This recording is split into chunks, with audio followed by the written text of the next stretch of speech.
Comme titre, sur cette nouvelle vidéo, j'ai choisi la distinction dans le domaine de la médiumnité et de la voyance. Récemment, une question pertinente m'a été posée par plusieurs consultants et consultantes de mon cabinet. En fait, ils m'ont demandé comment je me différenciais des autres praticiens dans le domaine de la médiumnité et de la voyance, surtout face à ceux qui ne prêtent pas cette vocation au sérieux. Alors, cette interrogation m'a conduit à réfléchir sur les éléments qui caractérisent une pratique authentique et éthique dans ce secteur, ainsi que sur les défis que l'on peut rencontrer. Dans cette vidéo, je vais explorer ces thèmes en mettant en lumière l'importance de la reconnaissance, de l'intégrité et de la protection des consultants. Voici comment je perçois les critères de la distinction.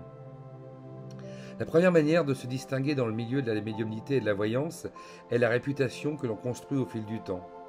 Les praticiens sérieux se voient souvent attribuer de bons avis, ce qui témoigne de la satisfaction des clients. Un cabinet bien rempli est également un indicateur de crédibilité, tout comme le retour positif des consultants qui, à la fin des séances, expriment leur gratitude et confirment l'efficacité de l'accompagnement reçu.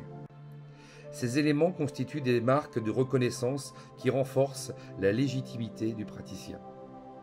En revanche, le milieu de la voyance est également habité par des personnes qui utilisent des pratiques douteuses, n'hésitant pas à exploiter la vulnérabilité des autres. Cette réalité rend d'autant plus nécessaire la vigilance et la prudence dans le choix des interactions professionnelles. Pour ma part, je préfère rester en retrait et concentrer mes efforts sur ma pratique, car je suis conscient que les influences extérieures peuvent rapidement devenir toxiques pour ceux qui cherchent à réussir sans les compétences requises. Ce qui est important pour moi, c'est la protection des consultants et des consultantes que je reçois au cabinet. En effet, un aspect essentiel de ma démarche est la protection des consultants qui viennent me voir. Je suis souvent approché par d'autres médiums ou voyants, soit pour tester mes compétences, soit pour solliciter une formation. Bien que je sois honoré de ces demandes, je reste ferme sur ma position. Les capacités doivent être mises en avant et validées avant d'entamer un apprentissage. Cette approche peut parfois sembler dure, mais elle est motivée par le souci de préserver l'intégrité de mes consultants. Je ne porte pas de jugement sur les choix des autres, mais je suis conscient des dangers associés à un environnement où les compétences sont parfois douteuses. La confiance que mes clients placent en moi doit être protégée, et cela implique de veiller à ce qu'ils soient dirigés vers des pratiques authentiques et bénéfiques. Parlons un peu maintenant de la nécessité de l'équilibre personnel. Pour maintenir une pratique saine et épanouissante, il est crucial d'établir un équilibre personnel. Mes sorties hebdomadaires me permettent de me ressourcer, de tirer un trait sur les énergies négatives accumulées et de revenir chaque lundi avec un esprit clair et une énergie renouvelée. Cette intention portée à mon bien-être personnel est essentielle pour offrir le meilleur à ceux qui me font confiance, qu'ils viennent de manière ponctuelle ou régulière. L'importance de cette autoprotection ne peut être sous-estimée. En tant que médium, je suis constamment en contact avec des énergies variées, et il est vital de rester ancré pour éviter l'épuisement émotionnel.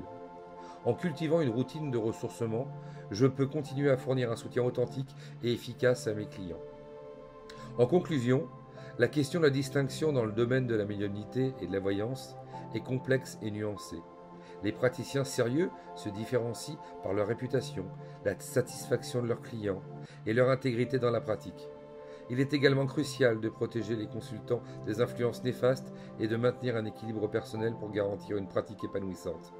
En restant fidèle à mes valeurs et en me concentrant sur ma mission d'aider les autres, je renforce non seulement ma légitimité en tant que médium, mais je contribue également à un environnement spirituel plus sain et respectueux. C'est dans cet esprit que je poursuis mon chemin, en étant toujours prêt à accueillir ceux qui cherchent la lumière et la guidance. C'était Stéphane du cabinet Altruiste. Si vous avez aimé cette vidéo, n'hésitez pas à liker et à vous abonner. Bienveillance à vous.